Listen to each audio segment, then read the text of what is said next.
To senior national security correspondent Courtney Kube. Courtney, what more can you tell us about this breaking news right now? The U.S. service members who were killed. What are we learning? Do we know anything about how it happened? Yeah, so far we know, according to U.S. Central Command, that's the military command in the Middle East, we know that at least 3 U.S. service members have been killed as part of this Operation Epic Fury. That's the airstrikes, this continuing campaign against Iran, and at least 5 others have been seriously wounded. Now, we know that others have sustained other injuries. The CENTCOM described them as shrapnel injuries and concussions as part of this. We're still trying to find out exactly where this occurred, if it was one location.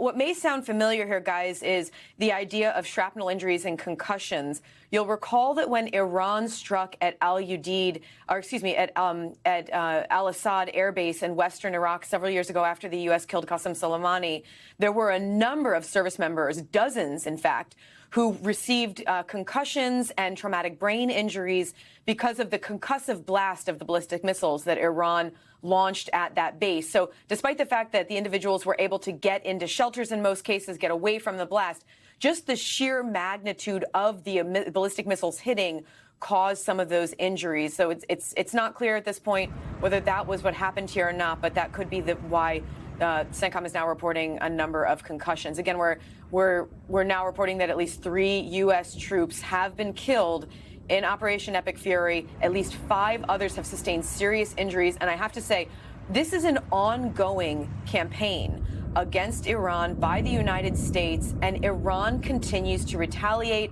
So this is a number that we will continue to watch, but it will likely change in the coming hours and days, guys. Courtney, we know you'll update us the moment you get more information, but picking up where you left off, we know the U.S. military had been building up its presence in the region for several weeks. I mean, just walk us through now. We're on day 2 of this, past the initial strikes on day 1. What is the U.S. military involvement right now? Do we have an idea of just how long this operation could last for American forces? We should be thinking about this not in terms of days, but in terms of weeks at this point, if in fact the military is expected to achieve these goals laid out by President Trump in the only time we have heard from him since this campaign began. That was a social media video that the White House posted at about 2:30 in the morning, early Saturday morning, explaining the goals that he wants for this operation. And that is the destruction of Iran's nuclear program, the destruction of their ballistic missile program, as he put it, the annihilation of their Navy. And then, of course, this ultimate goal, which is to overthrow or topple the Iranian regime there, which the President Trump called on the people there to play a big part in.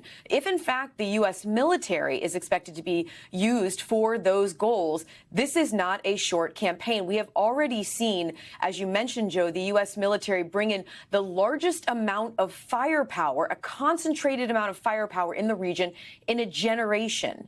They have already unleashed hundreds of strikes against Iran in just the first 20 or 32 hours or so since this began. As I mentioned, it is a sustained air campaign, and it's not just airstrikes. They are also striking from land and striking from the sea. But it's also not just about the offensive posture here. You know, I just mentioned these service members who were killed. Iran is also retaliating. They are lashing out at countries all throughout the region, trying to hit Americans, trying to hit hit the Israelis, and the U.S. is involved in the defense of that, not just the defense of U.S. bases, but the defense of allies. And as part of that, this massive amount of U.S. military who've moved into the region in recent weeks, they are also responsible for the defensive posture that, again, as Iran continues to lash out after the U.S. and Israel began these strikes early Saturday morning, the defensive piece of this will be just as important as the offensive piece, Joe.